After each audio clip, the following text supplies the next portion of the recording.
The network said that my show, now get this, cats and kittens, they said it's too black. The great American poet Langston Hughes once said, "Humor is laughing at what you haven't got when you ought to have it." You're not getting what you need. What we haven't got enough of, it seems, is empathy. Specifically, empathy towards those that are different. Well, let me tell you something. Sherman's got what you need. In 2011, a group of researchers at the University of Milano Bicocca conducted a test using 60 students. These Caucasian observers, as they were referred to in the study, were shown videos of hands being touched by either an eraser or a needle. Some of the hands were Caucasian, some were Asian, and some were African. The study found that Caucasian observers reacted more intensely when they saw the hands of their own race being subjected to pain. Stop it, please, I beg you! This effect has since been called the racial empathy gap.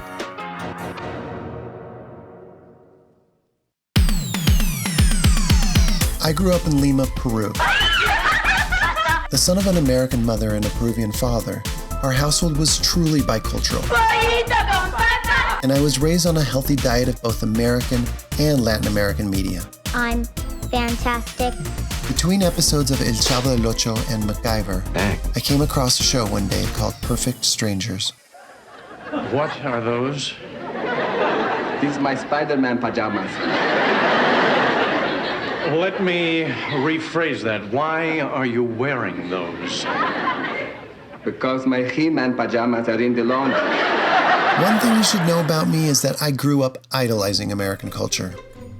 Hollywood, America's cultural export to the world, had a strong presence in my home as we devoured the work of Spielberg, Zemeckis, and Burton. As a kid with a heart full of dreams, I couldn't wait to someday move to America to become a filmmaker myself. That, I'm afraid to report, is still very much a work in progress. Don't take it too seriously. We're all doing great work. Do you really think so? Absolutely. Balki Bartokomous had a dream too. He was a sheep herder from a Hellenic island called Mypos. If you've never heard of it, it's because it doesn't exist. What we do know about Mypos is that the whole country had just one telephone, and only the royal family had indoor plumbing. Well, apparently, Balki wanted more, so he packed his belongings into a small box labeled America or Burst, and took to the seas to be greeted across the Atlantic by Lady Liberty. Balki makes his way to Chicago, where he tracks down his distant relative, Cousin Larry. Larry Appleton, that's me. The series depicts their life together and the ridiculous misadventures they find themselves in. If you've never seen it, you might think I was describing a show that got its laughs at the expense of an ignorant immigrant who constantly misunderstands American culture. Did I do good at practice today? I can safely say that I have never seen baseball played the way you played it today. Actually, that's exactly what it is. So why, as a soon-to-be Balki myself, Only in America. counting the days until I could land in America, did I love this show so much? The answer is simple. It was funny as hell. Beyond the obvious fish-out-of-water gags that made Mork and Mindy a hit 8 years earlier, I believe Perfect Strangers resonated with audiences because Balki was a character that everyone could either relate to or empathize with. When I put my money here, what are you going to do with it? Rather than avoiding jokes about Balki's otherness like a minefield of political correctness, Perfect Strangers did the exact opposite. It looked them straight in the face for a laugh. You have to forgive Balki. The only redhead in his homeland was a tree squirrel. Susan, let me shine your shoes with my heart. He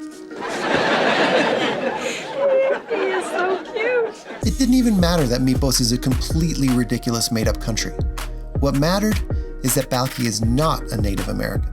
He had neither the deep cultural knowledge his cousin Larry did, nor the baggage. Be cool. I know how to be cool. Instead, he had an open mind, a thirst to learn, and the deep love for America that I as an immigrant shared. Balki, you and I are different. We are? Yes. Balki never allowed himself to feel oppressed or victimized, even when he was laughed at. You're really enjoying this, aren't you? Human suffering is my thing. Suffer this. I got my license. Because he had the confidence and humility to laugh at himself. It was humor, in the end, that made Balki the show's hero and gave us license to examine and enjoy cultural and racial differences. You know, you taught me if I just relax and be myself, people will like me. And you learned something. Actually, you learned the same thing. I've recently discovered 2 newer shows that managed to take on issues of race and otherness head on, while at the same time making me laugh my ass off. Frederick Douglass? In the flesh. Dear White People and Sherman's Showcase. Dear White People tells the story of Samantha White, a black student at Winchester University, a prestigious fictional Ivy League college. You look like Beyonce. Storm from the X-Men. Wait, what are you? We learn that Samantha, fed up with the ignorance that surrounds her, starts a no-holds-barred radio show at the college station to teach her fellow white students a thing or two about the black experience. Her show is called, you guessed it, Dear White People. I get that being reduced to a race-based generalization is a new and devastating experience for some of you. But here's the difference. My jokes don't incarcerate your youth at alarming rates, or make it unsafe for you to walk around your own neighborhoods. But yours do. Like Balki, Samantha is deeply likable because despite having strong convictions and often rubbing some people the wrong way, she is a fully realized, complex character that isn't afraid to laugh at herself. I realize I'm drawing a weird comparison here between a slapstick-heavy 3-camera sitcom and a nuanced, richly complex single-camera series. But let me throw a third show into the mix that I finally made the time to watch. Get your black fist and your Afro picks ready because it's time for Sherman's Showcase. Sherman's Showcase is unlike any show I've ever seen before. I did it first, Janet. Though the various constructs that come together to form the series are familiar, I've never quite seen them put together this way. The shorthand is that if 30 Rock took place at SNL, our show takes place at Soul Train. Essentially, the series is an elegant infomercial about a fictitious musical variety show called Sherman's Showcase. For over 40 years, Sherman Showcase has been a revolutionary black music /dance /entertainment program unlike anything else on TV. The show within the show is wildly expansive, at times feeling like the musical dance show Soul Train, and at other times like the sketch comedy show In Living Color. I don't think so. This provides creators Bashir Salahuddin Now, this is my show. and Diallo Riddle This is our show. with an enormous palette from which to paint, spanning over 4 decades of American culture and history to create the greatest sketch comedy show I have seen in years. What you don't understand is that Sherman Showcase is a family TV program. Sherman McDaniels, played by Salahuddin, is a larger-than-life, drug-loving host with no shortage of hilarious character flaws. Co-creator Riddle plays Sherman's buttoned-up producer Dutch Shepard, who indulges Sherman's insane whims while trying to keep him in line. The dynamic between Salahuddin and Riddle is at the heart of the show, as they portray countless different characters from segment to segment, always returning to their core characters of Sherman and Dutch. Like Balki and Larry, they revel in absurdism to examine a broad array of issues pertaining to identity.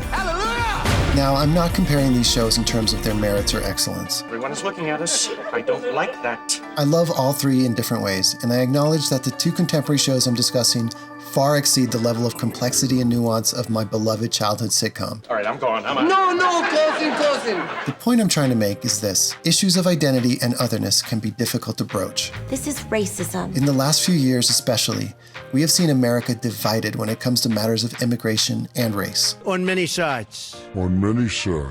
Conversations between friends and relatives on social media quickly become pointless arguments without resolution. But the second someone with true comedic gifts hits a chord with an audience, those conflicts, even if for a fleeting moment, are relegated to the joy of sharing a laugh together. This is the last stronghold for civil discourse. I'm not saying these conflicts are not important.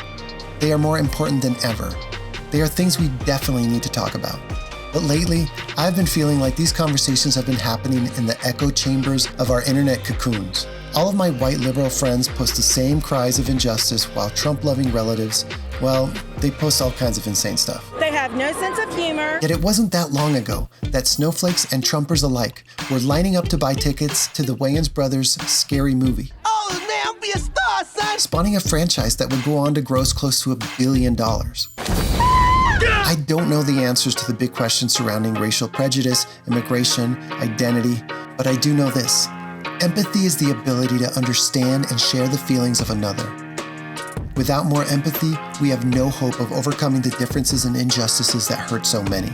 The Milano Bicocca study suggests that we have a gap to overcome when it comes to empathizing with those that may be different than us. Maybe if the studios put more marketing dollars behind shows like Dear White People and Sherman's Showcase, we could be having better, smarter conversations about issues that truly matter. Here at the Showcase, we endeavor to entertain you, to educate you, and to challenge young brothers and sisters and misters to ask the hard questions and fight for social justice as we must us. Like the great Maya Angelou once said, laugh as much as possible, always laugh. It's the sweetest thing one can do for oneself and one's fellow human beings.